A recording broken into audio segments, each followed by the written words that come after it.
반갑습니다. 드디어 어제 식당을 저녁에 갔었는데 식당에서 이걸 뜯더라고요. 그래서 이것도 이제 곧 이제 뜯어질 거라고 좀 믿고 이제 마스크도 이제 벗을 거예요. 그죠? 어, 참 소망이 있습니다. 소망이 있고 이 광야 얘기를 할 건데 저희가 경험해 보지 못한 것을 하는 것이 광야 생활이라는 생각이 들었었습니다.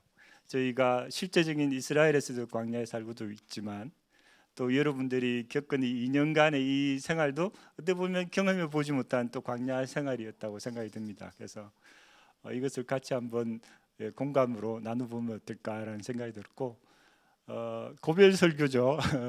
다음 주 목요일에 떠나는데 모세가 거기 이스라엘 약속의 땅을 앞두고 이렇게 고별 설교한 것이 신기 아니겠습니까? 그런 마음으로 어떻게 최선을 다해서 해볼까 했는데 엄청 길어졌어요. 그래서 좀 길더라도 양해해 주시고 또 언제 들을 수 있을까? 좋은 생명의 말씀이 나가기를 기도합니다. 예, 이사야서 40장 3절에서 5절 그리고 같이 읽도록 하겠습니다. 외치는 자의 소리여 이르되 너희는 광야에서 여호와의 길을 예비하라. 사막에서 우리 하나님의 대로를 평탄하게 하라. 골짜기마다 도두어지며 산마다 언덕마다 낮아지며 고르지 아니한 곳이 평탄하게 되며 험한 곳이 평지가 될 것이요 여호와의 영광이 나타나고 모든 육체가 그것을 함께 보리라. 이는 여호와의 입에서 말씀하셨느니라. 8절 그다음 나올 텐데 제가 해야 되는구나.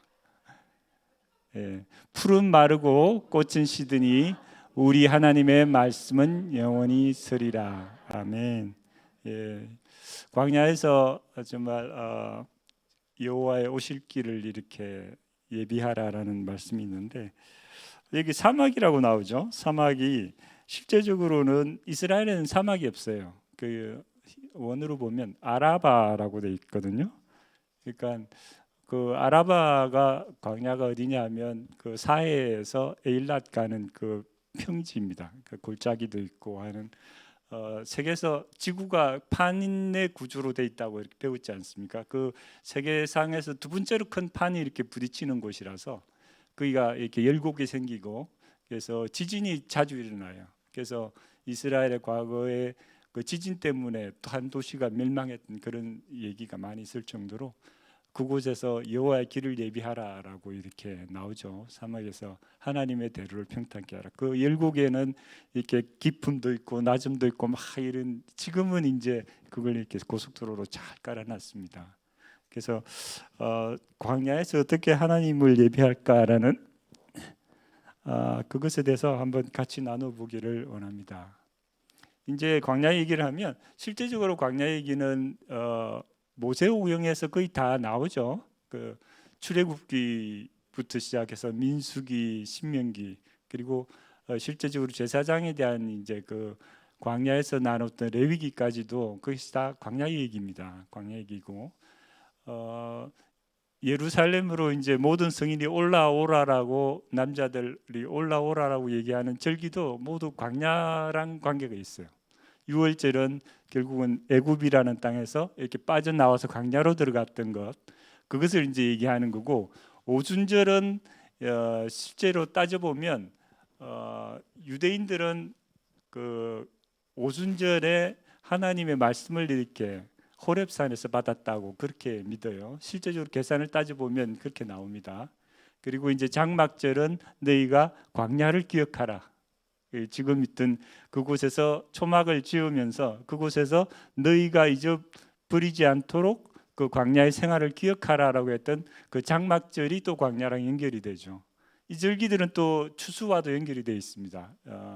6월절에는 겨울 내내 이렇게 심어뒀던 그 보리의 첫 열매를 가지고 가던 초실절로 이제 그 하나님께 성전에 드리는 것이 6월절이고 그리고 오순절은 이제 미래 첫 초실. 그러니까 초실절이라고 하면 두 개가 있어요. 보리로 드리는 초실이 있고 그다음 밀로 드리는 초실은 그 오순절이죠. 그리고 실제적인 이제 장막절은 뭐냐면 여름 과실들을 주님께 바치는 그 과실들을 이제 뭐 석류 이런 것들, 올리브 이런 것들을 이제 주님께 바치는 그 이제 추수와 관련되어 있다라는 것을 이제 얘기를 하죠. 출애굽한 백성이 왜 광야로 갔었을까라고 이제 보면 결국은 세상에서 그 애굽이라는 거대한 문명 가운데 430년 동안 이스라엘 백성들이 있으면서 그곳에서 젖어들었고 잊어버렸던 곳을 종된 신분으로서의 그런 마인드셋을 있는 것으로서 하나님의 백성으로 이렇게 이끌기 위해서는 환경적인 변화가 먼저 일어나죠. 환경적인 변화가 일어나고 그리고 이제 실제적으로 어떤 말씀을 지켜야 되는지에 대한 말씀을 주세요. 그것이 바로 거기 호렙산에서 이제 주님께서 10개의 말씀을 이제 주시고 그 다음에 실제적으로 하나님께서 너희들을 어떻게 하나님의 백성을 어떻게 다루었는지를 구체적인 훈련이 필요하기 위해서 또 광야가 필요했다라는 거죠. 그리고 그 과정에서 이제 하나님의 모습을 알아가는 거죠. 하나님이 어떠신 분인가. 출애굽기 34장은 나중에 나오니까 그것에 대해서는 나누기로 하고 그리고 하나님의 말씀을 받고 행하는 훈련이 또 필요했던 거죠.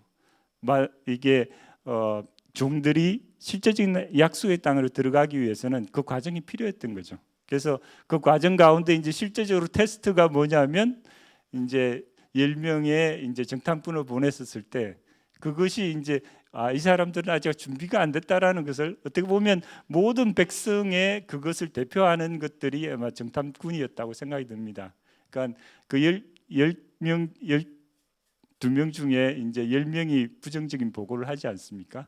그것이 결국은 대부분의 사람들의 그 의식 수준이었다는 거죠. 그러니까 하나님 아직까지는 준비되지 않았다. 그렇기 때문에 광야를 가서 다시 한번 40년의 훈련을 필요로 하는 그것을 이제 대표적으로 보여줬던 구체적인 사건이 이제 12명의 정탐꾼 이제 사건인 거죠. 사막과 광야의 차이에 대해서 먼저 알아야 되는데 제가 이제 광야 얘기를 이렇게 쭉 보면 사막과 광야의 차이를 몰라요. 혹시 사막과 광야의 차이는 어떻다고 보세요?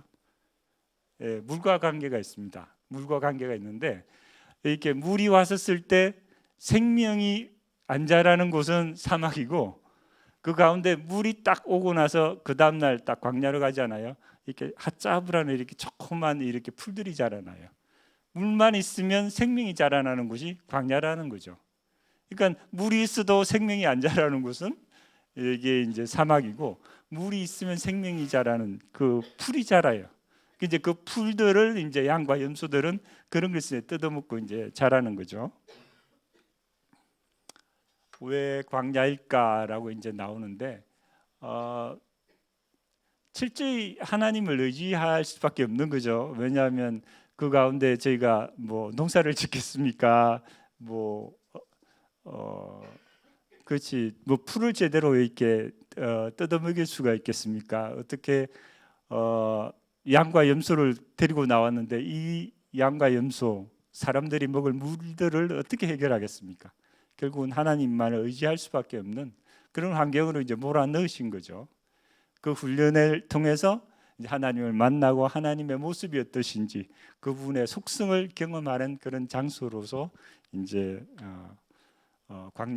광야에서 그런 훈련을 받게 하셨다라는 거죠. 그럼으로써 우리가 종된 그 생각에서 정말 우리가 일한 만큼 받아먹는 그것이 아니라 전적인 그 은혜로 말미암아서 어떻게 사는지에 대해서 이제 경험하는 거죠. 제 어머니가 받아오신 그 족자에 그런 말이 있어요. 은혜 압승 이렇게 놓고 은혜로 살리시니 믿음으로 살리라 하고 너무 은혜를 받았어요.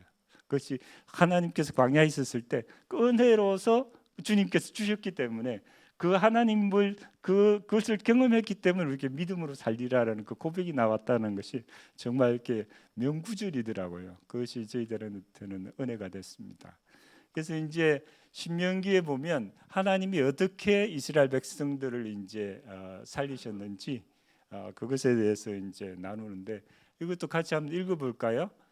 내가 오늘 명하는 모든 명령을 너희는 지켜 행하라. 그리하면 너희가 살고 번성하고 여호와께서 너희의 조상들에게 맹세하신 땅에 들어가서 그것을 차지하리라. 내 하나님 여호와께서 이 40년 동안에 내게 광야를 걷게 하신 것을 기억하라. 이는 너를 낮추시며 너를 시험하사 내 마음이 어떠한지 그 명령을 지키는지 지키지 않는지 알려 하심이라.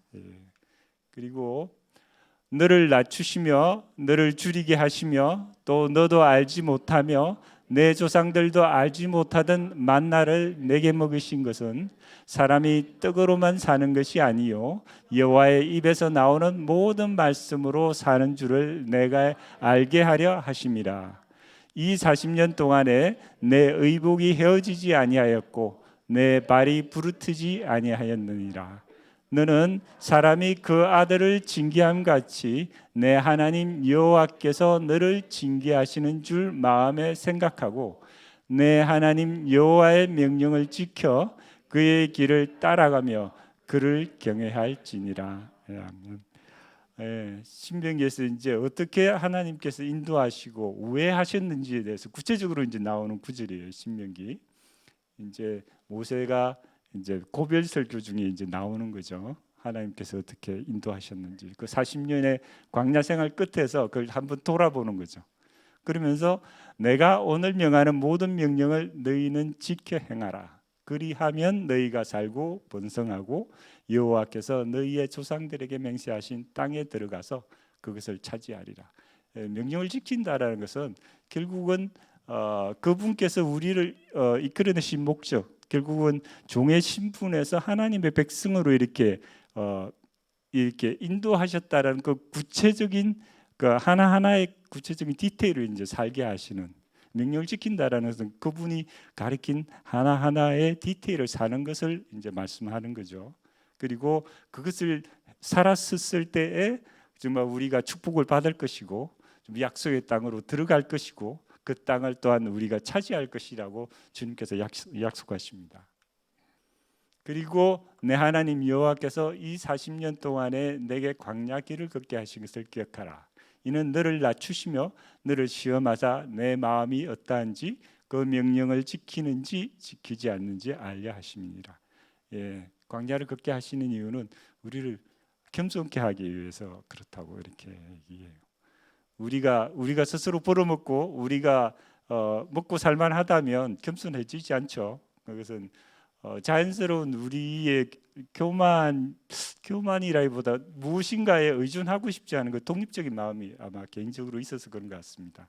그렇지만 정말 그 광야에서는 정말 그분만을 의지할 수밖에 없는, 매일 주시는 물과 매일 주시는 그 만나를 의지할 수밖에 없는, 그리고 낮에는 너무너무 덥고 밤에는 너무너무 추운 그 일교차가 엄청난 곳에서 주님께서 낮에는 구름 기둥으로 보호하시고 밤에는 불 기둥으로 따뜻하게 하시는 그 완벽한 그 주님의 환경 가운데 있었을 때 그분만 의지할 수밖에 없는 거죠. 그리고 우리의 마음이 어떠한지를 주님께서는 보시고 싶어 하시는 것 같아요. 그 가운데 정말 무리바에서 물이 안 나온다고 싸웠을 때, 그리고 고라 자손처럼 그 리더십에서 또 불순종했을 때 일어나는 그러한 또 재앙들도 있을 거고, 그런 것들을 이제 계속 테스트하는 과정에서 우리가 성숙해 가는 거죠. 그죠? 그런 것들 주님께서 광야에 보내신 이유가 그렇다라는 거죠. 그리고 너를 낮추시며 너를 줄이게 하시며 또 너도 알지 못하며 내 조상들도 알지 못하던 만나를 내게 먹이신 것은 사람이 떡으로만 사는 것이 아니요 여호와의 입에서 나오는 모든 말씀으로 사는 줄을 내가 알게 하려 하심이니라. 그렇죠. 이게 저희들이 이제 스스로 이렇게 일을 해서 벌어먹는 게 아니고 일방적으로 주시는 그 은혜로 사는 거죠. 그래서 우리는 자꾸 저희 힘으로 독립적으로 이게 살려고 하는데 주님께서는 내가 한다라고 직접 보여주시는 그 경험을 우리가 하게 하시는 거죠. 그래서 좀 이 말씀을 이제 또 예수님도 인용하시죠, 그죠? 정말 네가 돌을 떡이 되게 하라고 하셨을 때 그것을 전부 모든 것을 먹게 하시고 입게 하시고 하던 분은 여호와라는 말씀을 다시 한번 이렇게 예수님께서 고백하시는 그런 장면이 나옵니다. 그리고 4절에서는 이 40년 동안에 내 의복이 헤어지지 아니하였고 내 발이 부르트지 아니하였느니라. 신발도 이렇게 헤어지지도 않고 그렇게 의복이 헤어지지 않았다는 그 초자연적인 것을 40년 동안 했는데 아픈 사람도 없었대요. 발이 부르트지도 않았고 아픈 사람도 없었다라는. 지나고 보면 그 중간중간은 힘들었고 왜냐하면 목마르고 맛있게 먹고 싶은 거기 애굽 땅에서의 그런 좋은 소산물도 있었지만 지나고 보니까 정말 주님의 퍼펙트 환경 가운데 있었다라는 거죠. 우리 가운데서는 원함이 있고 그 원함이 있지만 극심 만족되지 않았을 때는 불만이 있을 수 있지만 40년이 지났을 때 이렇게 딱 돌아보니까 하나님이 이렇게 우리를 인도해 주시고 이렇게 먹여 주시고 입혀 주시고 최상으로 인도해 주셨다라는 그런 고백을 할 수밖에 없는 그러니까 하나님의 개입하심과 선하심이 그 가운데 있는 거죠. 너는 사람이 그 아들을 징계함 같이 내 하나님 여호와께서 너를 징계하시는 줄 마음에 생각하고. 징계라는 뜻이 이것도 참 저는 성경적 번역이 좀 안 맞다고 생각해요. 이 문맥에서 징계라는 것은 어떻게 보면 벌 받는 거잖아요. 하나님의 속성과는 이렇게 항상 벌 주시는 것 같은 두려움을 하게 하는 그 번역인데 실제로 이제 야사르라는 단어가 가르치다, 훈련하다라는 뜻이에요. 그래서 저는 이 컨텍스트에서는 하나님의 선하심과 좋으심을 얘기하는데 갑자기 뜬금없이 징계라는 말이 나오는 것에 대해서 저는 이 번역의 동의가 안 돼요. 그럴 때는 하나님이 너희를 가르치고 훈련하신 데에서는 하나님께서 너희를 생각하고 너희의 최선을 훈련시키는 그러신 분이라는 그것이 저는 이 번역이 저는 옳다고 생각합니다. 왜냐하면 하나님의 속성 결국은 출애굽기 34장 6절에 나중에도 나오겠지만 그게 하나님의 속성이에요.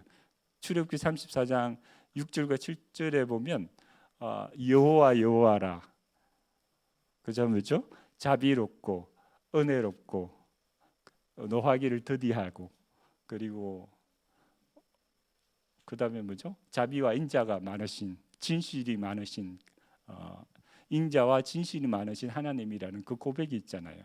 그 고백이 하나님의 속성이라는 말씀이 들거든요. 그래서 복을 1000대까지 주시고 우리가 행한 잘못한 것에서는 3대까지만 벌을 내는. 그러니까 우리한테는 1000대의 복을 주시고 그러니까 사람들은 잘못 생각하면 그 3대의 벌을 주신다라는 우리 잘못한 것에 대한 그것만 본다라는 거죠. 근데 그 반대쪽에서는 하나님께서 우리는 1000대까지 그러니까 한 세대가 40년이라 해도 4만 년 동안에 주님께서 이렇게 내가 축복해 주실 거라는 그러한 그 놀라운 은혜가 이만큼 큰데 우리는 그 벌 주신다니 조그만 가지만 가지고 그것을 하나님께 꼬투리를 잡을 수 있다라는 거죠. 그래서 징계라는 말이 보다는 저는 훈련하신다라는 말이 훨씬 더 성경적이라고 저는 생각이 듭니다. 번역적으로. 그리고 내 하나님 여호와의 명령을 지켜 그의 길을 따라가며 그를 경외할지니라. 명령대로 지킨다라는 것이 결국은 주님께서 너는 이런 사람이다라는 것을 이렇게 보여줬을 때에 그때 우리가 이제 복을 받게 될 것이라는 그런 얘기를 합니다. 근데 이것을 제가 하려고 했는데 오늘의 포인트는 이게 아닙니다. 광야가 아니고 좀 더 이제 다른 쪽으로 이제 아까 얘기했던 34장 6절 7절 다시 읽겠습니다. 여호와께서 그의 앞으로 지나시며 선포하시되 여호와라 여호와라 자비롭고 은혜롭고 노하기를 더디하고 인자와 진실이 많은 하나님이라. 인자를 1000대까지 베풀며 악과 과실과 죄를 용서하리라. 그러나 벌을 면제하지는 아니하고 아버지의 악행을 자손 3대까지 보응하리라. 그렇죠. 하나님께서는 정말 우리를 더 복 주시기를 원하시고 더 번성하기를 원하시는 그 아버지의 마음이기 때문에 저는 징계하신다는 것보다 우리를 가르치고 훈련하신 분이라는 그 번역이 더 맞다고 생각하기 때문에 그래서 이제 그러한 분이신 걸 알기 때문에 저희가 나오는 게 결과가 뭡니까? 항상 기뻐할 수 있는 거죠. 그 광야를 이렇게 지나갔을 때, 광야를 정말 그 경험한 사람들은 항상 기뻐하고 정말 쉬지 말고 그분께 정말 아뢰고 예배하고 그리고 범사에 감사할 수 있는 거죠. 저희가 저번 샤밧 저녁을 이제 저희 식구들을 이렇게 같이 하면서, 식구들이라고 해봤자 이제 제 아내, 재윤이 그리고 제 어머니 네 명이서 밥을 이렇게 같이 저녁을 맛있게 먹고, 하나님께서 우리가 계획했던 건 한 2달 만에 이렇게 2달만 오려고 했는데 9개월을 읽게 하시면서 하나님이 어떻게 보면 저희들한테는 광야 생활이지 않습니까? 뭐 이렇게 계획하지 않은 것을 막 이렇게 또 대전도 왔다 갔다 하고 이 집 저 집 가게 하고 막 유튜브도 하게 하고 막 이렇게 매주 이렇게 세미나를 하게 되고 준비하게 되고 하는 이런 과정 가운데서 하나님이 우리에 어떻게 최선으로 이렇게 주셨는지에 대한 그런 간증과 고백을 이렇게 자연스럽게 하게 되더라고요. 하나님께서 이렇게 하셨구나. 우리의 광야 생활이고 그 순간은 힘들었지만 역시 이렇게 자연스럽게 우리가 이렇게 나눴었을 때 저희 어머니도 하나님께서 어떻게 하셨다라는 것에 대한 그런 고백을 하고, 우리의 입에서 나오는 간증을 통해서 우리 그 옆에 듣고 있던 우리 아들은 그것을 이제 자연스럽게 하나님이 이렇게 하셨구나라, 안 듣는 것처럼 하면서 다 듣고 있어요. 그죠? 무슨 얘기를 하면 꼭 참견을 해요, 중간에서. 어떻다라는 그런 것이 저는 자연스러운 자녀 교육이라고 생각이 많이 들었습니다. 그래서 지나보면서 이런 고백을 할 수 있다는 게 참 축복이다. 그래서 3대가 이렇게 같이 모여서 하나님께서 이렇게 하셨다라는 것. 자녀가 그런 고백을 안 했지만 그 부모와 저희 어머니와 가족들이 이런 고백을 할 동안에 자연스럽게 그 하나님이 이루신 분이신구나라는 것을 자연스럽게 흘러가는 그런 게 있어서 그 당시는 몰랐는데 참 좋았다라는 생각이 들고, 그것이 바로 자녀 교육이며 훈련이라는 생각이 많이 들었었습니다. 그 이제 출애굽기 배경을 보면 오늘의 이제 본론으로 이제 들어가겠습니다. 이게 어쨌든 그 광야 생활 중에서 어떻게 이제 저희가 포인트하고자 한 거, 이제 결국은 출애굽했던 게 결국 유월절이지 않습니까? 유월절이 이제 니산월 14일째에 이제 이렇게 그 애굽 땅에서 이제 나오는데, 그것을 나오면서 이제 기념을 하죠. 그러면서 이제 출애굽기 19장 1절에 보면 세 달째라가 나와요. 그러니까 3개월 만에 도착했던 것처럼 이렇게 번역이 되는데, 이제 실제적으로 보면 세 번째 달이에요. 세 번째 달. 그러니까 세 달이 지난 것이 아니고 세 번째 달이라고 나와요, 실제로. 그래서 번역에 오류가 참 많이 있어요, 저희들이. 세 번째 달에 도착을 했고, 그 다음에 이제 세 번째 달에 도착했고 이제 7일째에 이제 저 시내산에 이제 올라가거든요, 모세가. 그렇게 계산하면 거의 오순절 정도가 돼요. 그렇기 때문에 오순절에 하나님께 말씀을 받았다라고 이렇게 이제 유대인들은 생각을 하죠.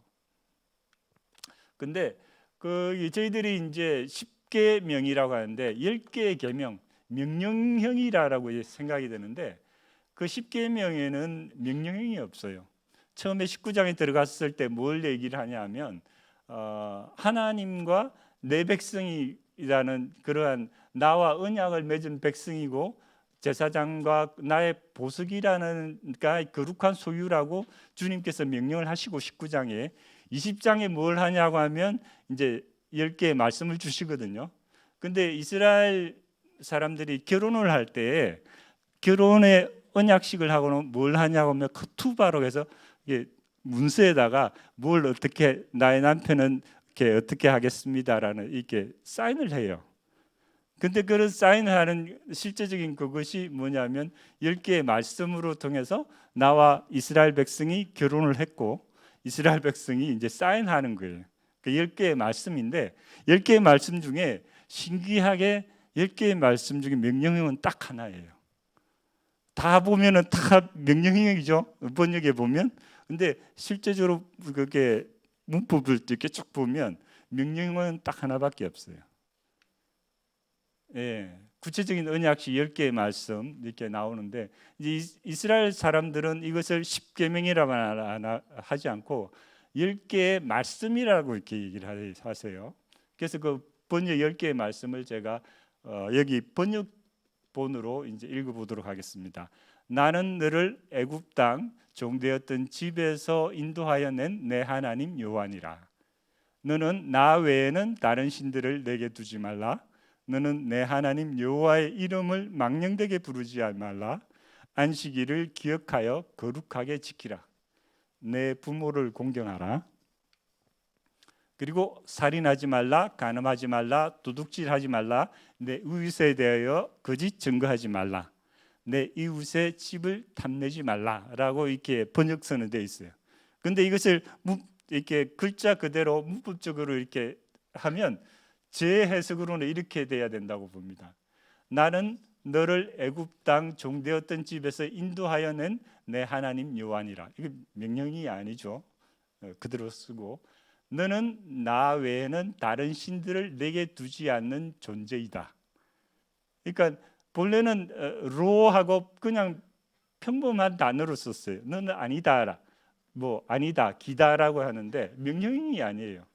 그래서 실제적으로 보면 내게 두지 않는다라고 이렇게 하는데, 저는 존재라는 것을 이렇게 제가 이제 붙였어요. 왜냐하면 정체성을 얘기하고 싶으니까. 너는 내 하나님 여호와의 이름을 망령되게 부르지 않는 존재이다. 너는 그런 사람이다라는 거죠. 그리고 안식일을 기억하여 거룩하게 지키는 존재이다. 너는 그런 사람이다.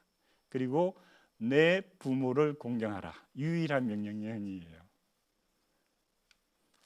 그리고 살인하지 않는 존재이다. 간음하지 않는 존재이다. 도둑질하지 않는 존재이다. 내 이웃에 대하여 거짓 증거하지 않는 존재이다. 내 이웃의 집을 탐내지 않는 존재이다. 이것이 실제적인 문자적인 해석이에요. 완벽하진 않을지 몰라도 저희들이 본 이 히브리서에 근거한 것은 이제 이런 명령형은 유일하게 내 부모를 공경하라는 거죠.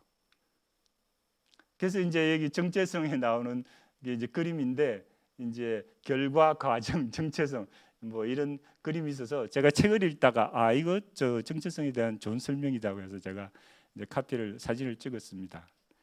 뭐냐면 첫 번째는 이제 바깥에 있는 건데 결과, 이제 결과가 나오는 창이고, 두 번째는 이제 과정이 나오는 창이고, 그 세 번째는 이제 정체성의 창인데, 이제 예를 들면 이제 결과, 우리가 쉽게 얘기를 하면 나는 체중을 5kg 빼겠어라는 이제 그 결심을 하는, 나 5kg 뺐다는 그것을 이루면은 그 결과가 이루어진 거죠. 이거 과정은 뭐냐면 내 구체적으로 뭘 할 것인가. 내가 거기 피트니스 센터에 가서 뭐 이렇게 등록을 한다든지, 내가 아침에 하루에 5kg씩 뛰겠다든지, 뭐 이렇게 5kg를 걷겠다든지, 그것이 이제 과정이 그 구체적으로 하는 거. 그리고 정체성은 뭐냐면 나는 5kg가 빠진 게 내 본 모습이야라는 생각을 가진 사람들이라는 거죠.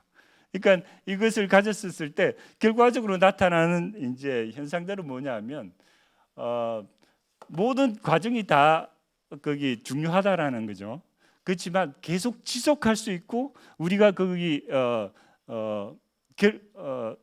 눈에 볼 수 있는 가장 강력한 것은 우리의 정체성이 바뀌었을 때에 그것이 그 가장 강력한 파워를 낼 수 있다라는 거죠.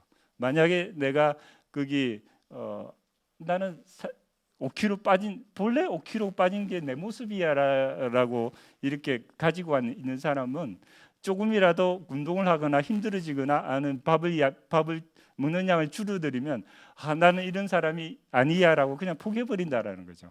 근데 주님께서는 이 출애굽에서 빼어냈을 때 주셨던 존재는 너는 이런 사람이야라고 시작을 한다라는 거죠. 만약에 너를 하지 말라라고 하면 이것은 탁 이렇게 드는 생각은 본래 안 되는 게 정상인가 보다라고 그렇게 생각할 수 있다라는 거죠. 그렇지만 하나님께서는 이 이스라엘 백성들을 이렇게 종된 사람에서, 종에서부터 정말 자유인으로 하나님의 나라의 백성을 끌어냈을 때 너는 이런 사람이다라는 것으로부터 시작하셨다라는 거죠. 그래서 이 정체성으로부터 시작했다라는 것이 제가 이제 오늘 포인트하고자 하는 것입니다. 그래서 이제 고린도후서에서는 이제 많이 하시죠. 누구든지 그리스도 안에 있으면 새로운 피조물이라. 이전 것은 지나갔으니 보라 새 것이 되었도다. 너는 과거의 종이 아니고 나의 백성이다라는 것으로부터 시작하는 거죠. 그래서 너희들은 실패하는 존재가 아니고 너는 이런 모습이야. 자꾸 이렇게 뭐 되라 말라 그게 아니고 너는 그렇게 되는 것이 정상이야라는 생각을 가졌을 때 그것이 우리가 그 하나님의 그 새로운 피조물로서 모습으로 강력하게 나아갈 수 있는 그런 원동력이 될 수 있다라는 거죠. 그래서 10계명 10개의 말씀은 곧 우리가 하나님의 백성은 어떤 모습인가부터 어떤 모습이다라고 가르쳐 주면서 이제 시작하는 거죠. 그런데 이게 이제 왜 부모 공경하라는 것을 명령어로 썼을까라는 그 이제 고민이 들었어요. 다른 거는 공경하라는 것은 왜 명령형일까라는 이제 제가 이제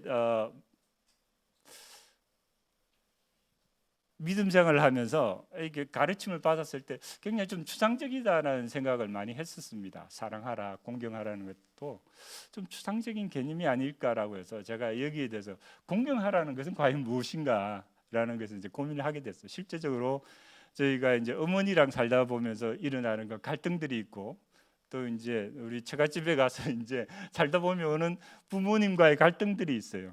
갈등들이 있었을 때 공경하라는 의미는 과연 무엇인가라는 이제 그런 고민을 했었을 때 제가 이제 지금까지 고민했던 것을 이렇다라고 지금도 지금 계속 저희는 고민 중이에요. 그렇지만 고민을 지금까지 소화했던 것을 이제 같이 한번 나누고 싶습니다. 예. 부모를 공경하는 것은 가르쳐야 한다라는 것인데 제가 이제 이스라엘에 있다 보면 이제 오고 가는 사람들이 많잖아요. 같이 식사를 하거나 같이 좀 살아보면 한 4, 5년 전에 이제 하나 기억나는 것은 뭐냐면 이제 우리 요르단에 있는 우리 동훈 선생님 지금 많이 고생하고 있는데 아파서 그 가정이 저희 집에 왔었을 때 같이 식사를 하는데 그때 샬롬이라고 딸이 있어요. 재윤이보다 1살 적은데 그때 이제 밥 먹자라고 이렇게 해서 딱 앉았었을 때 식탁에 앉았는데 그래서 그때는 이제 제가 가장 나이 많은 어른이지 않습니까? 왜 안 먹니 하고 이렇게 있으니까 제가 숟가락을 들기 전에 얘는 이렇게 기다리는 거예요. 그러면서 그렇구나. 이 부모를 섬기고 하는 모든 것들은 구체적인 가르침에서부터 시작되는 거구나. 이 부모를 공경하라는 것은 자연적으로 일어나는 게 아니에요. 그죠? 부모가 자식 사랑은 근데 자연적으로 일어나요. 내가 사랑해야지라고 일어난 것이 아니고 그 그냥 자연스럽게 일어나요. 자녀를 다 키워 보시고 하셨지만, 근데 자녀가 부모를 이렇게 공경하는 것은 그냥 생기지는 않더라고. 그래서 그런 구체적인 모습을 보면서 그렇구나, 가르쳐야 되는구나. 또 젊은 친구들이 또 와서 이렇게 있지 않습니까? 같이 살아보면 애들이 좋아요. 너무 좋고 잘 훈련받았는데 어떻게 섬겨야 되는지, 어떻게 이렇게 그 나이 드신 분을 이렇게 해야 되는지를 몰라요. 그래서 못 배웠구나. 예. 누가 가르쳐 주겠습니까? 교회에서 가르쳐 주겠습니까? 가정에서 가르쳐 줘야 된다라는 거죠. 그래서 보면 앞에 4개는 여호와에 대한 10개의 말씀 중에 4개가 이제 여호와의 하나님에 대한 거고 중간에 부모를 공경하라는 그게 가정이고 그 다음에 나머지 5은 물론 가정도 되지만 이웃에 대한 얘기잖아요. 왜 중간에 하나에 딱 가정이라는 거, 패밀리라는 여기에 대해서 주님께서 이렇게 세기를 이렇게 딱 박아놨을까라는 생각을 좀 고민을 했어요. 네, 고민을 했습니다. 그래서 유대인들은 그 하나하나의 그것에 대해서 어떻게 공경하는지에 대한 디테일을 다 적어놔요. 나이가 들었을 때는 부모를 어떻게 이렇게 돌봐야 되는지, 그리고 거리는 같이 살지 않으면 어느 거리만큼 가까이 살아야 되는지 그것을 다 이렇게 일일이 적어놨어요. 그래서 저도 이런 이제 실제적으로 부모를 이제 섬겼었을 때에 섬긴다기보다 같이 살았을 때 이 갈등에 대한 공경의 그 기준이 무엇일까라는 것을 이제 고민하면서 나온 이제 나름대로의 이제 저희 정리를 같이 나누도록 하겠습니다. 그러니까 그런 것들이 결국은 이 어떻게 보면 우리 가정 가운데서 일어나는 자연스럽게 일어나는 가르침을 통해서 이것이 우리가 부모를 공경하는 것을 통해서 결국은 하나님을 공경하는, 그러니까 유대인들은 그 부모 공경을 거의 하나님 공경으로 같이 이렇게 다섯 개를 이렇게 나눠요. 그만큼 중요하게 생각하고 많이 아시지만 유대인들은 613개의 그게 계명들이 있어요. 구체적으로 지키라고 하는 첫 번째 가장 중요한 계명이 뭐냐면 그 부모를 공경하라는 게 가장 큰 계명이에요. 그리고 248개 하라라는 명령과 365개 하지 말라는 계명을 이렇게 쭉 해놓는데, 그리고 가장 작은 계명은 뭐냐면 신명기 22장 6절에 보면 사람이 지나가다가 어미새가 그 알을 품든지 새끼새를 이렇게 품고 있었을 때 거기 알을 가지지 말고 새끼를 이렇게 취하라라는 그게 있어요. 근데 거기 부모를 공경하라는 그 결과가 뭐냐면 그 땅에서 네가 장수하리라, 복을 받고 장수하리라고 했는데 신명기 22장 6절도 똑같이 네가 그 땅에서 복을 받고 장수하리라는 그 계명의 크고 작음에 상관없이 주님께서는 동일한 축복을 하신다라는 거죠. 그런 걸 보면서 왜 부모 공경이 이렇게 중요한가라는 생각을 이제 하게 됐다라는 거죠. 출애굽기 20장 12절에 보면 내 부모를 공경하라, 그리하면 내 하나님 여호와가 내게 준 땅에서 내 생명이 길리라라고 나오는데 에베소서에서 나와요. 6장 1절에서 4절까지 자녀들아, 같이 읽을까요? 자녀들아 주 안에서 너희 부모에게 순종하라. 이것이 옳으니라. 내 아버지와 어머니를 공경하라. 이것은 약속이 있는 계명이니 이로써 내가 잘되고 땅에서 장수하리라. 또 아비들아 너희 자녀를 노엽게 하지 말고 오직 주의 교훈과 훈계로 양육하라. 실제적으로 이제 구약에서는 순종하라는 단어가 없어요. 순종하라는 단어가 없어요. 결국은 이제 히브리어는 슈마, 들으라라는 뜻을 슈마 이스라엘 하면서 들으라라는 표현을 쓰는데 순종하라는 단어는 없어요. 근데 에베소서에 보면 순종하라라고 나오죠. 그래서 제가 이렇게 또 찾아봤어요. 이렇게 순종하라는 말이 거기 그리그로 뭔가라고 보니까 후파쿠라는 리슨이라는 뜻이에요. 들으라라는 뜻이에요. 이 순종하라는 게 두 개 딱 쓰여져 있는데 신약에서 첫 번째 나오는 이 순종하라도 결국은 들으라는 얘기예요. 그래서 우리가 부모와 자녀를 키웠을 때 많이 부딪히잖아요. 이렇게 많이 이렇게 정말 내 부모 나는 사랑으로 키우려고 하고 막 너는 내 말 들어야 되고 막 이렇게 안 듣고 이러면 막 이렇게 분노가 차와서 막 이렇게 안 좋은 얘기도 하고 막 그러잖아요. 예. 근데 순종하라는 말이 우리가 생각하는 순종이랑 다르다라는 거죠. 들으라라는. 네. 신약에서도 들으라라는 뜻으로 쓰였다라는 거죠. 그리고 공경하라고 했는데 여기서는 또 아비들아 자녀를 노엽게 하지 말고 오직 주의 교훈과 훈계로 양육하라고 이렇게 쓰여 있죠. 그러니까 상호 관계적이라는 거죠. 이게 내가 일방적으로 막 사랑이야 이게 사랑이야 이거 해야 돼라고 믿는 게 아니고 이것이 서로의 프로토콜, 그러니까 이 대화 채널이 서로가 맞아야 된다라는 거죠. 구체적인 것을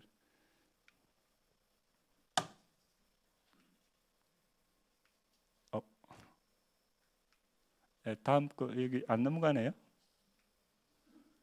됐다. 예. 이 공경이라는 뜻이 카베드라는 뜻인데 결국 무겁다라는 뜻이에요. 실제적으로는 무거운데 이것을 이제 공경하다, 경외하다라는 그런 이제 의미로 이제 재해석이 되는데 실제로 하나님의 영광 할 때 그것도 거기 영광을 거기 카보드라는 단어를 써요. 이것도 무겁다라는 뜻이 하나님의 영광이라는 뜻 자체가, 그러니까 그분의 그 놀라우신 그 은혜와 그 사랑이 우리한테 무겁게 느껴지는 거죠. 굉장히 무겁게. 예. 근데 그 공경을 이제 순종이라는 표현을 썼을 때 그 순종이라는 그것에 대한 이제 어떤 한계, 우리가 잘못 생각하고 있었던 것에 대해서 좀 다뤄야 될 필요가 있고, 그것은 이제 나중에 하고, 우리가 가장 공경해야 될 대상이 결국 하나님, 그 다음에 부모님, 이렇게 나눠지는 거죠. 근데 부모의 책임이 있다라는 거죠. 이게 하나님의 말씀과 진리에 따라서 자녀 양육을 하라라는 그런 이제 얘기가 나오는데, 에베소서 6장 4절에 보면 주의 교훈과 훈계하라는 거죠. 나의 마음과 내가 생각하는 그 옳은 게 아니고 정말 주님의 말씀에 그 기초를 해서 우리가 훈계하고 가르치라는 거죠. 그렇지 않고 내 생각으로 이렇게 가르치다 보면 자녀들도 알아요. 그리고 내가 그것에 대해서 어떤 나의 생각이나 이런 것들이 이렇게 넘어났었을 때에는 결국은 이제 부딪힐 수밖에 없는, 그리고 떠날 수밖에 없는, 이렇게 헤어질 수밖에 없는, 같이 있기 싫은 그런 상태까지 이렇게 가버린다라는 거죠. 그리고 부모로서는 우리가 권위도 있지만 우리가 책임을 져야 된다라는 그 부분도 있다라는 거죠. 그리고 우리의 모든 말과 행동과 언어가 우리 가운데 정말 평강과 생명이 되지 않으면 그것은 악이라는 거죠. 악이라기보다 우리의 모든 하나됨을 깨어버리는 행동이라는 거죠. 그래서 저도 이렇게 살아보면 저희 가정이 너무 좋고, 이제 제 아내도 이제 저희 25주년을 이제 지났거든요. 결혼 언제 25주년 지났나 싶을 정도로 그렇게 짧은 시간이었는데, 살아가면 갈수록 더 좋은데 살아가면 갈수록 대하는 게 좀 더 어려워요. 왜냐하면 이 옛날에는 함부로 하던 말들이나 이렇게 아무 생각 없이 하는 말들이 상처를 준다라는 그것이 또 저한테 이렇게 바로 이렇게 결과로 나타나니까, 이렇게 말을 하는 것도 제가 좀 더 조심스러워지고, 서로 용납하라는 게 아니고 왜 이렇게 좀 더 민감해지는지 모르겠어요. 그래서 이렇게 말하는 것도 더 조심스러워지게 되고 서로 안 다치려고 하는 그러한 자각들이 좀 생기는 것 같아요. 그러면서 서로를 더 존중하게 되면서 우리가 더 하나됨이 되고 그냥 더 좋아지게 되는 그런 것들이 이렇게 막 이렇게 불어나는 생각을 많이 했습니다. 그래서 서로 친하면 친할수록 함부로 하는 것이 아니라 더 귀하게 여겨야 되고 더 조심스럽게 다뤄야 되는 부분이 있구나라는 것을 이제 제가 경험적으로 이제 나누는 거고, 이제 자녀들도 책임이 있는 거죠.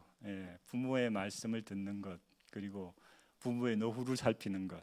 지금은 이제 과거에는 농경 생활할 때나 이렇게 목축 생활할 때는 이제 힘으로 해야 되는 일이기 때문에, 힘이 없기 때문에 이제 그 자녀들이 먹을 것을 갖다 준다든지 건강을 챙겨야 된다든지 이런데, 요새 같은 경우는 뭐 노후 보장이나 뭐 연금 뭐 그런 게 되는 사람들은 이런 것들은 이제 어떻게 이렇게 해결해야 되는지는 저는 잘 모르겠습니다. 그렇지만 과거 같은 경우는 그렇게 어떻게 부모들을 이렇게 섬기고 그리고 아픈 것을 보호하고 하는 것에 대한 구체적인 이제 자녀의 책임이 돼서 이렇게 유대인들 탈무드에 보면 자세하게 나와 있어요.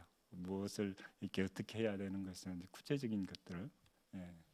그리고 또한 이제 자녀들도 이제 생명의 말씀과 정말 샬롬이 가할 수 있는 그것을 말과 행동으로 서로가 이렇게 서로 해야 되는 거죠. 서로가 일방적으로 하는 것이 아니라 내 생각을 이렇게 주장하거나 그런 것이 아니라 정말 말씀 가운데, 좀 생명 가운데, 말씀의 진리 가운데 서로를 이렇게 대하고 했었을 때에 정말 풍성해진다라는 거죠. 그래서 이제 이 순종이라는 단어에 굉장히 지금 이제 조금 뭐라고 해야 되나 논쟁거리가 좀 되고 있습니다. 어디까지가 순종이 있냐라는 거죠. 부모의 말씀은 무조건 순종해야 되는가라는 이제 그 퀘스천을 이제 던지게 되는 거죠. 그렇지만 이 성경적 순종은 하나님의 사랑, 은혜, 자비에 기초한 말씀을 듣는 것이고, 부모가 먼저 하나님에 대한 믿음과 신실함의 본으로 자녀에게 말해질 때 그 말씀의 권위가 되어진다라는 거죠. 이게 사랑이야라는 내 나름의 방식이 아니라 정말 하나님의 말씀에 기초한 그러한 사랑과 겸손과 온유와 자비가 들어가지 않는 것에서는 아이들이 아예 안 듣죠. 그걸 알잖아요, 그죠? 그것이 딱 하면 이분은 그렇게 자기 생각으로 말씀하시는구나 해서 귀를 탁 닫아버리죠. 예. 귀를 닫아버리죠. 예. 그래서 이 사랑 때문에 이제 듣게 되는 거죠. 그분이 정말 나를 사랑한다는 것을 이렇게 느꼈을 때 그때 이제 순종하게 되는 동기가 되는 거죠. 부모가 정말 저도 옛날에 참 저희 아버지가 이렇게 막 술도 많이 드시고 막 모든 트러블의 근원인 것 같아서 정말 싫었거든요. 그래서 나는 아버지가 나를 안 좋아하고 나도 아버지를 안 좋아한다라고 막 그랬는데, 그때 이제 고등학교 딱 이렇게 입시 시험을 치고 나서 이제 나는 성인이고 자유인이다 그래서 집을 안 들어갔어요. 말도 안 하고. 근데 새벽에 들어갔는데 우리 아버지 어머니가 이렇게 꼬박하게 이렇게 잠을 안 주시고 저를 기다리시는 거 보고 그때 깨달았어요. 아버지께서 나를 사랑하시는구나. 예, 그러한 행위를 정말 깨달았을 때 아버지가 그것을 저를 사랑하신다를 깨닫고 그 다음부터 제가 아버지를 대하는 그 마음이 달라지더라고요. 그러면서 그분을 더 존중하게 되고 그분의 말씀을 들으려고 했던 그런 것들이 어떤 우리가 그런 것을 많이 놓치잖아요, 그죠? 이렇게 키워가다 보면 그러한 자녀 문제가 저희 가운데 굉장히 이렇게 좀 심각한 것 같아요. 그래서 이제 예수님도 이제 요한복음 5장 10절에서 이렇게 얘기하십니다. 내가 아버지의 계명을 지켜 그의 사랑 안에 거하는 것 같이 너희도 그 계명을 지키면 내 사랑 안에 거하리라. 그렇죠. 그 사랑 때문에 우리가 이제 그 말씀을 이렇게 따라가는 거죠.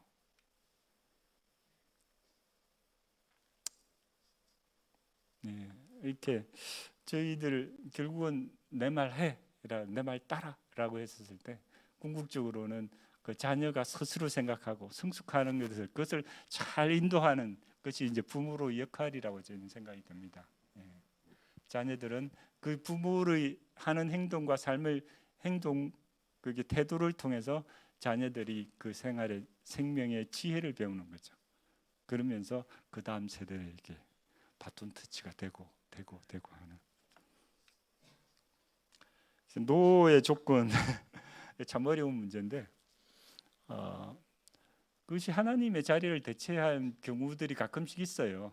예, 제가 한 가지 기억나는 것은 어떤 목사님이 이렇게 유명하신 목사님이었는데 교회에서 이렇게 설교를 하셨을 때 자기 교회에 어떤 임직원 거기 어떤 직위를 주의할 때 그렇게 물어본답니다.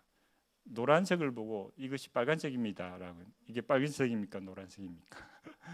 목사님이 빨간색이라고 하면 빨간색이라 하는 사람한테 그걸 준다라는 거예요. 그때는 몰랐어요. 근데 그것이 얼마나 위험한지. 하나님의 진리에 그것은 어떻게 보면 그 사람이 하나님이 되는 자리잖아요. 그 절대로 그건 진리로서 이렇게 말하지 못하는 것은 우리가 노력할 수 있다라는 거죠. 그리고 그것이 정말 우리의 말씀의 진리로부터 벗어나게 할 때, 그죠? 우리를 범죄하게 한다든지 아니면 말씀의 진리에서 벗어나게 하는 그 여러 가지 문제들, 죄를 짓게 한다든지 하는 그런 것들을 우리 노할 수 있다라는 거죠. 그리고 폭력과 학대, 뭐 이렇게 육체적인 폭력도 있을 수 있고 그렇지만 정신적인 학대도 있고 언어적 폭력도 있을 수 있고 그죠? 그런 거 있을 때 우리 노하고 스피크업을 해야 된다는 거죠. 그것에 대해서는 그건 아닙니다라고 얘기할 수 있는 것이 건강한 관계성이 이렇게 생길 수 있는 것이라고 저는 생각이 듭니다. 그래서 무조건 존중하라는 것은 그것은 우리가 화를 내면서 말도 안 되는 일을 하면서 너희들에게 순종하라고 했을 때는 우리는 기꺼이 노라고 얘기할 수 있는 관계성이 더 건강하다라는 거죠. 그렇게 안 됐을 때는 그 자녀가 그 말을 안 들었을 나이가 되면 우리가 힘으로 눌렀을 때 자녀가 힘을 얻었으면 그 다음부터 힘이 안 되는 거죠. 영원히 이제 갈라져 버리는. 그래서 건강한 관계성에서는 우리가 노할 때는 노할 수 있어야 된다라는 게 제 생각입니다.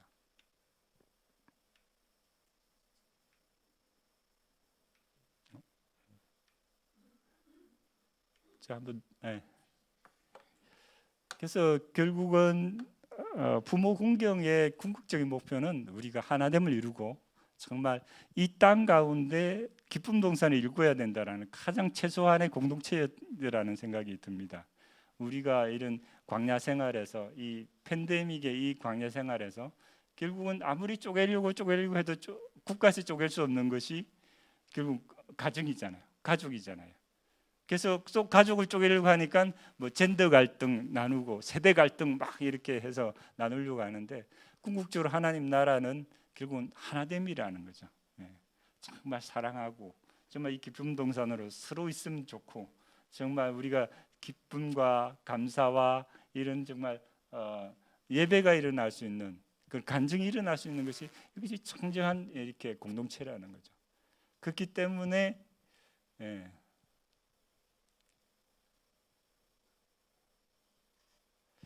그러한 우리의 하나됨과 이렇게 사랑이 결국 이 가풍이 되는 거죠, 그죠? 우리의 가풍. 저는 우리 쪽의 가풍과 우리 처가 쪽의 가풍이 참 다르다라는 생각이 들었어요. 얼마 전에 제가 형님 딸을 만난 조카죠. 오랜만에 만났는데 남이다라는 생각이 그냥 탁 드는 거예요. 그냥 어떻게 이렇게 남일 수가 있지? 이라는 그러니까 우리가 같이 안 만나고 교제를 안 나누고 우리 형제끼리만 만나고 이렇게 몇 년에 한 번씩 만나면 정말 공유할 게 없어요. 그쪽도 너무 어색해하고 저도 할 말이 없는 거예요. 그래서 우리 이렇게 가면 다음 세대는 와의 이건 더 이상의 가족 관계가 아닌 거죠. 육체적인 관계라고 해도 그냥 이렇게 내가 법적으로 나의 조카고 뭐 이렇게 사촌이고 하지만 더 이상 관계가 없는 거예요. 우리 세대는 잃어버린 거죠. 그래서 우리는 같이 이렇게 가족이 때가 되면 가족을 자녀를 데리고 이렇게 모임에 가야 되고 얘기해야 되고 만나야 되고 우리는 안 그렇거든요. 근데 저희 처가 쪽은 어떻게든 이렇게 만나려고 하고 어떻게든 조카가 있으면 서로 이렇게 하려고 하고 서로 챙겨주고 하는 걸 보면서 가풍이 다르구나 라는 생각. 저는 그래서 너무 좋다. 이렇게 자녀들이 서로 만나고 내 조카들도 그러면 공유가 되잖아요. 물론 영적인 공유나 이런 것들이 원활하게 안 되더라도 자주 만나고 하니까 이게 서로 관심이 생기고 삼촌이라는 그런 말이 자주 나오고 서로 이렇게 허거도 할 수 있고 이렇지만 정말 몇 년에 한 번 만나는 것은 정말 제가 남이다라는 생각을 너무 이렇게 현실감이 이렇게 탁 와닿으면서 이건 아니구나라는 생각을 저는 참 하게 됐습니다. 예. 그리고 이러한 정말 좀 하나됨을 이루었을 때는 정말 그 가운데 정말 축복을 그 땅에서 오래 근데 그게 장수하라는 그 장수 자체가 생명으로도 오래 살 수 있지만 정말 그게 서로가 가족되지 않고 정말 서로가 부모가 공경하지 않았을 때 결국은 그 다음 세대는 또 없어지고 모든 것이 다 끊어져 버리잖아요. 그 뭐가 일어나느냐 하면 그 땅에서 오래 살지 못하는 생명적인 것도 있지만 결국은 주님께서는 재앙을 보내주시는데 그것은 기근일 수도 있고 그리고 그 재앙일 수도 있고 외세 침략일 수도 있다라는 거죠. 그래서 저는 이스라엘 백성들이 이렇게 아시리아한테 북이스라엘이 그렇게 막 멸망하고 남유다가 정말 이렇게 바벨론에서 이렇게 포로로 갔었을 때 그 가운데서는 제가 들었던 생각이 이게 가족이 깨졌구나라는 생각을 그냥 하게 됐어요. 그것을 뭐 이렇습니다라고 제가 이렇게 증명하기에는 아직은 부족하지만 그럴 수도 있겠다라는 생각을 저는 하게 됐어요. 가족이 깨졌고 믿음의 전수가 깨졌고 그랬으면 소망이 없다. 그러면은 우리는 흩어질 수밖에 없고 세상의 포로가 될 수밖에 없다는 생각을 하게 됐습니다.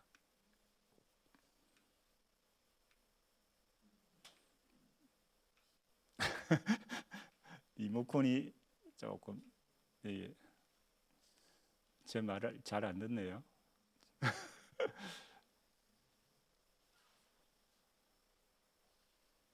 한번 이렇게 수동으로 돌려주셔야 되겠네.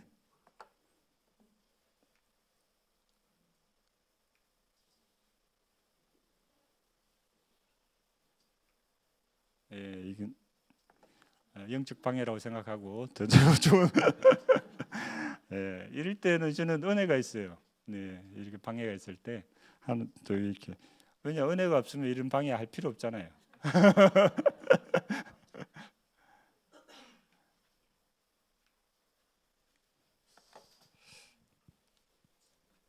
네, 이제 어떻게 회복할 것인가에 대한 얘기가 나오는데 아 그래요. 저희들은 정말 우리가 말과 혀로만 사랑하지 말고 행함과 진실함으로 하자라고요.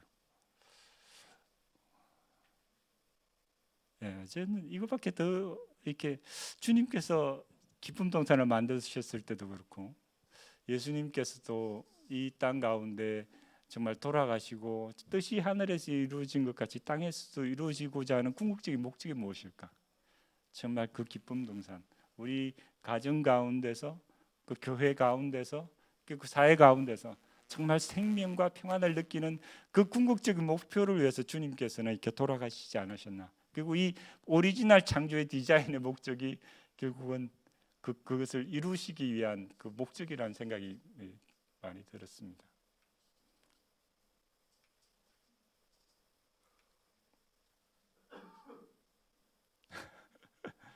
예. 광야 생활을 끝나고 이제 약속의 땅에 들어갔습니다. 약속에 들어가면 만나가 그치고 그 땅의 소산을 이제 먹게 되는 거죠. 그래서 우리 약속의 땅에 들어갔다고 해서 끝이 아니다라는 거죠. 예, 주님 배울 때까지 계속적으로 그것을 일구고 그것을 유지하려고 하고 그것을 유지하지 않았을 때는 그 아까 말씀드린 그런 기근과 재앙과 그런 외세 침략을 통해서 계속적으로 이렇게 일어난다라는 거죠. 그래서 주님 배울 때까지 끝까지 우리가 지켜야 될 것은 뭐냐면 이 기쁨 동산, 사랑의 공동체, 가정 끝까지 지켜야 되는 그것이 사명이라고 생각이 듭니다. 그것은 우리로만 끝나는 것이 아니라 정말 우리 자녀까지, 그죠? 그 우리의 또 자녀까지 그 가품과 기쁨과 그 믿음이 흘러가는 거죠. 그 아브라함의 믿음이 지금까지 흘러왔던 것처럼 정말 저희들이 1세대일 수도 있고 3세대일 수도 있고 5세대일 수도 있고 그렇지만 그것이 계속적으로 더 많은 향기로서 흘러가기를 원한다는 생각이 많이 듭니다. 우리 하나 공동체가 그러한 공동체가 되길 원하고 정말 사랑하고 정말 아끼고 하는 그러한 것들이 가정부터 시작됐으면 좋겠어요. 이미 잘 하실 거라고 생각이 들지만 만약에 관계성이 깨지고 나면 그것을 다시 회복하기 위해서 더 많은 노력이 필요하잖아요. 그죠? 그 대부분들이 이제 자녀가 다 컸을 나이이고 조금 이제 크고 있지만 더 늦어지기 전에 우리 그것을 하자라는 거죠. 해보자라는 거고. 예. 그것 말고 뭘 더 할 수 있을까라는 생각을 제가 하게 됐습니다. 예. 정리하겠습니다. 광야는 말씀드린 것처럼 우리 주위에 종된 그거 세상에서의 그런 정체성, 종의 정체성에서부터 너희가 새 피조물이다라는 이제 그것을 다시 한번 확인하는 시간이라는 거죠. 우리가 어려움을 다 같이 겪었지 않습니까? 이 팬데믹도 이렇게 경제적인 어려움이 있을 수도 있고 또 정신적인 어려움이 있을 수도 있고 그렇지만 이 가운데 정말 붙잡을 수 있는 것 그것은 바로 우리가 하나님의 자녀이고 그리고 이 가운데서도 우리의 기쁨과 행복은 우리가 취하기 나름이라는 거죠. 그것의 가정의 핵심은 부모를 공경하라는 그것. 정말 그것을 본을 보였을 때 그 다음 세대가 또 이렇게 그것을 또 받고 그 다음 세대가 또 받고 하는 것이라고 저는 생각이 듭니다. 그리고 우리의 하나님의 형상을 받은 우리들이 이것을 이제 받은 자로서 이 땅에서 할 수 있는 것은 서로 사랑하라는 거죠. 관계가 깨졌으면 그것을 회복해야 되고 지금도 늦지 않았다고 생각이 들어요. 예, 지금도 늦지 않았고 그것을 또 알려주신 분이 지금 이제 시작하셨기 때문에 저희들이 그분이 끝까지 이루실 것을 저희가 믿습니다. 기도하겠습니다.